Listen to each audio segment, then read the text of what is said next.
What's up? What's up? Since they've been in the place to be, I got the champ Cordell George out here. How you feeling, sir? Feeling good. Feeling fine. Feeling good. We're just here. He's PCSing out here in a few days, but we're just having our little conversation, interview over lunch. But we had some nice OKINAWA. I had the Wagyu beef. That's that bougie stuff. Wagyu beef. And then what'd you have? I had the chicken, the salmon, the pork. You say salmon? Salmon.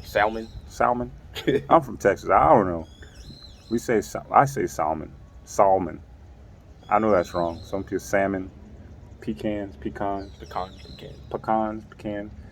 Man, you know there's like for pecans, there's like 7 ways people say it. Yeah. And they're all wrong. Man, put it in the pot and I'll eat it. Yeah, I'll eat it too. It's too easy. It's that Texas stuff. But yeah, you're coming to the end of your journey here in Okinawa, but definitely not the end of your fight career. So how was your time here in Okinawa with the gym? And I enjoyed my time in Okinawa with the gym. I remember coming into the gym, me and my boy Riley. What's up, Came Riley? in, we had no fights. We came in, we were like, oh, there's a fight team here? Cool, let's become a part of that. And we just, grinded, started fighting, got to the top of our respective divisions, had a couple fights in mainland. It was a good time. Good time. Learned a lot. Yeah, we were just talking about his first fight. He fought in Tokyo Tower, and he fought this a Japanese self-defense force, like, karate, Japanese spec ops. Yeah, some crazy guy. The guy came in there super scared of Cordell, but what he didn't know was Cordell had stage fright. What did you say? He said, I forgot. You had told me earlier that I forgot that you had said that. It was time to warm up, and they're like, okay, go in there and do ring check. I went in there. I'm like, all right, I'm in this WWE ring. I'm like, hold on. These people can see me. I'm like, they can see me. They can see me. He was freezing up. I was like, what are you doing, man? Just warm ups. Like, do what you want. Like, let's just move around and see how the ring is. They can see me, man. They can see me. He was out there nervous. We went into the fight. My man was peanut butter out there. I was like, Cordell gonna kill this dude in about 5 seconds. Cordell went out there, peanut butter. I was like, dude, punch back, block your face. He was just looking at me. I was like, oh man. So that was a crazy fight. But that was your intro into the world. Of course, it was in Tokyo Tower though, so it was only like half of Asia saw it. Half of Asia broadcasted on TV. And then after that, it was so funny because the Japanese guy had so much confidence. He just thought, you beat an American, especially like this huge guy from America, automatically like you the hero. It's like they won World War II after that. We won the war. We got you back. Revenge. But that was funny. Then you did a whole bunch of MMA fights and stuff too, man. It's been just marvelous seeing your growth and everything. What do you think your main the main takeaways that you have for yourself, like how you trained, or maybe something I taught you or one of the other people taught you here, like that really helped you grow? What was the biggest factor that helped you grow? I think one of the biggest factors for me is you walk into the gym and you see that banner that says no excuses. And to me, it's like, if you're going to show up to the gym, adopt that value, no excuses. You get in there and you work. Whatever it is that's messing with you throughout the day, whatever you got going on, leave that at the door. Don't let it stop you. Get in there and just grind. Grind, and the rest will take care of itself. Yeah. I mean, I love that. It's kind of our culture. We were very laid back in our gym, very not too much ego going on, but at the same time, a lot of you guys look to me as like an older brother, mentor, and you guys already know, even though I'm smiling, I'm not playing, like, get your work done. Put in the work. That's how I am. Because you're not going to be young forever. You're not going to be a competitor forever, but you want to make the most out of this chapter of your life as you can, And we were talking earlier, and I was saying, man, I wish I could still do the same stuff that I used to, man. Like all the kicks and flips and all that. Now it just hurts. I can do it, but that's why you got us, man. I know. That's why you got the team, man. Hey, there was a time when David was killing Goliath and other giants, and then you got to pass it on and be like, all right, young man, you go ahead and take it over. I'll be a general from the back. I'll be the strategic person. So just watching you guys is just marvelous for me. But it's been a road. It's been a journey. But and then you also were the, while you were here, the captain of our fight team as well. So you had some leadership stuff to do as far as the fight team. Yeah. Learning about how to take care of some laziness up in the clan. You know what I'm saying? Up in the tribe, and learning a little about leading from the front in this aspect, because it's definitely it's combat sports. So you're gonna get out of it what you put into it, and like you said, no excuses. So get in there and grind. You grind. If you get out there, if you give, any coach, if you give your 100% in practice and you get out there and you get demolished, we'll learn. Yeah. But if you know, and if I know, you didn't even try to train hard, and you get out there and get demolished, you're just embarrassing everybody. You know what I mean? So we learned a lot about that. We used to have a fight team where everybody was kind of easier to join. Back in the day when I was still fighting, it was very hard. It was very hard. We went hard every day. Like, we were like, hey, man, let's do one arm bar. Okay, you got it? Perfect. Sparring gear. And then we fight for like 2 hours because we were all getting ready for fights. We used to have like one card have like 20 fights, and 10 of the fights would be our guys. So plus me trying to coach and fight at the same time. And now, I got a little bit nicer with a lot of stuff. So I have folks that train for just fun and self-defense, learn MMA or whatnot. And then I got you guys on the fight team, which became exclusive again, really, because you guys are bananas. You're fighting all over the place. And everybody in the fight team had their thing too. Like, everyone brought something to the table. Oh, yeah. Like, I remember at one point, you had Cam in there knocking dudes out. Oh, yeah. You had Riley in there choking dudes out. Sean was out there breaking dudes' ribs. Spartan kicks, yeah. Kinsley's out there just beating these dudes up. And I'm like, I've never seen, Sean broke some dude's ribs with he broke his hand. Yeah, Sean broke his hand hitting the dude in the ribs, and then just choked the dude out with the other hand. Yeah, one hand. I'm like, all right, crucifix choke. But I remember your fight too, man. I remember that first fight. Like, this guy is over here, working on all his striking and stuff, and most of his wins are by submissions. The submission artist, the striker with all the submissions. So it's funny, especially that one fight with that guy that I remember you got hit in the eye. And we found out after the fight, like, you couldn't see, but you were like walking towards him like this, trying to find him. And he kept hitting you, and I can't see. And then he finally found him, and he found the guy like Blind Fury style. Yeah. And then started like doing a whole bunch of sequences to choke him out. That was really fun. I just remember getting that dude on the ground, and after the fight, everyone was like, "Wait, you could do that the whole time?" I'm like, I just had to do it now, like. Blind Fury. Yeah. Well, that was hilarious. That was fun. But all the fights have just been amazing, man. And then we had you going into the pro fight this last time, but the guy backed out, and we had to do an amateur fight for your last amateur fight.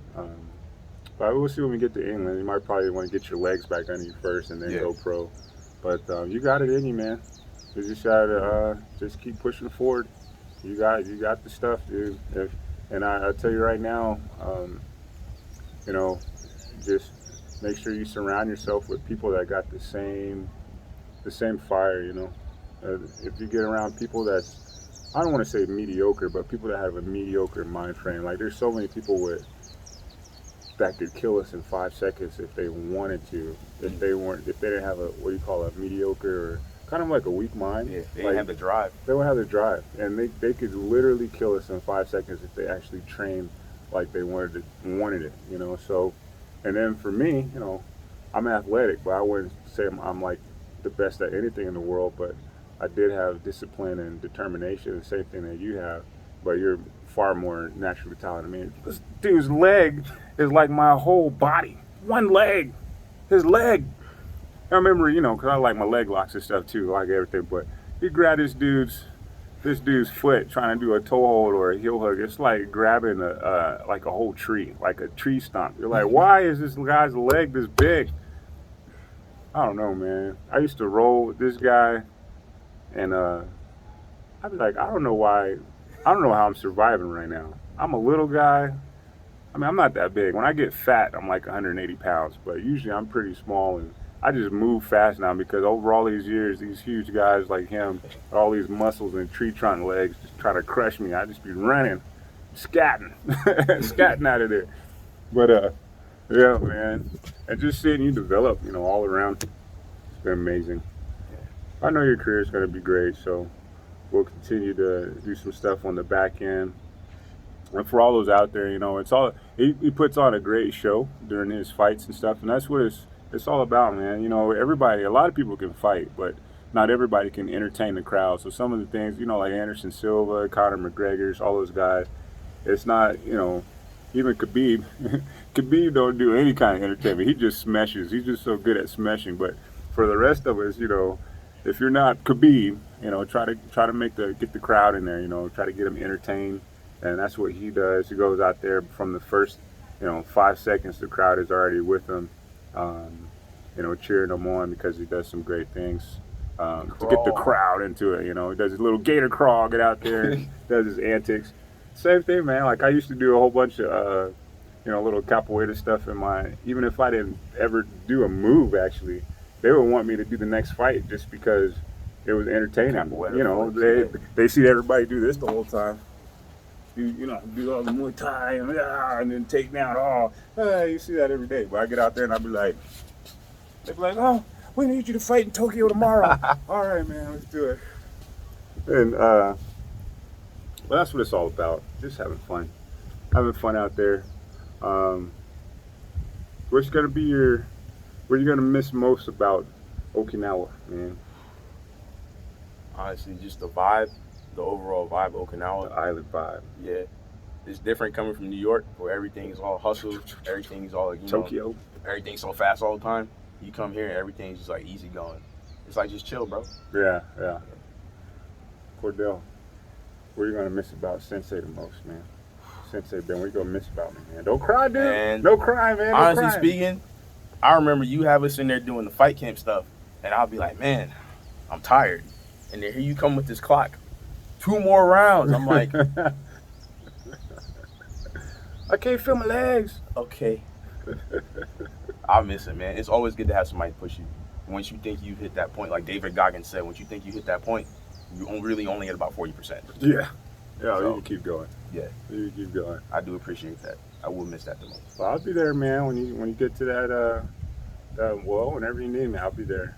You know, after all this COVID and stuff is over, I'll be able to do a lot more traveling again. It's been weird, man, because it's been 18 months of, you know, we have a fight or a tournament like 2 or 3 weeks out of every month. Yeah, you have fights, and then I had jiu-jitsu tournaments, grappling tournaments, kickboxing fight, Muay Thai fight, fly to Tokyo for years. So my wife's happy right now, but when we get back into the, you know, the big fight game, man, I'll be around the world again traveling. Definitely have to hit up your fights. Being there as the water boy. I know you have some new cornermen. I'll be the water boy. Go Cordell! COVID really did take a lot, because I remember before COVID, you told me that, hey, you do this fight now. 2 weeks afterwards, there's another fight. You want it? I was like, no, man. Yeah. Let me see how this one goes. Tokyo, right? Yeah. Yeah, it was Tokyo. It was Tokyo. It was for deep. Deep. Yeah, that's right. It was for deep. And I was like, let me see how this one goes. I saw how it went. COVID came through. That's how it went. They're like, sorry. I'm like, man, I should have just taken that fight. Yeah. Then the whole pandemic, man, deep and Rising and stuff was trying to get us to come fight, but just the military just wouldn't, or we couldn't do it. Yeah. And man, it was some great opportunities, because I mean, during that time they couldn't bring any foreigners, and you guys were already so it was us on an island, or at least in Japan. So it was just a quick hop, skip, and a jump up there. But you know, rules are rules. Yeah. And but man, I know you're gonna do some great things, man. But I'm gonna miss you, dude. You've been. I'm just happy to be a part of your journey. Happy to be a part of your life while you're here in Okinawa. We've been through a lot of things together. But I appreciate your heart, appreciate your mind, appreciate your loyalty. Been talking about that a lot recently. There's a lot of people that are faithful. A lot of people that show up, but that don't mean they got your back. You know what I mean? So we go through that all the time as a gym. Some people are here for you. Some people are here to see what they can get from you. You know, and for me, it's just awesome having, or being able to lead people that you know have your back, like people that you would go to war with, people that if you got in a fight, you know they ain't gonna watch it and film it. They're going to jail with you. You know, so it's just awesome, man. I love you, and I'm gonna miss you, dude. Always. All right, guys, with the champ Cordell. See you guys. Peace.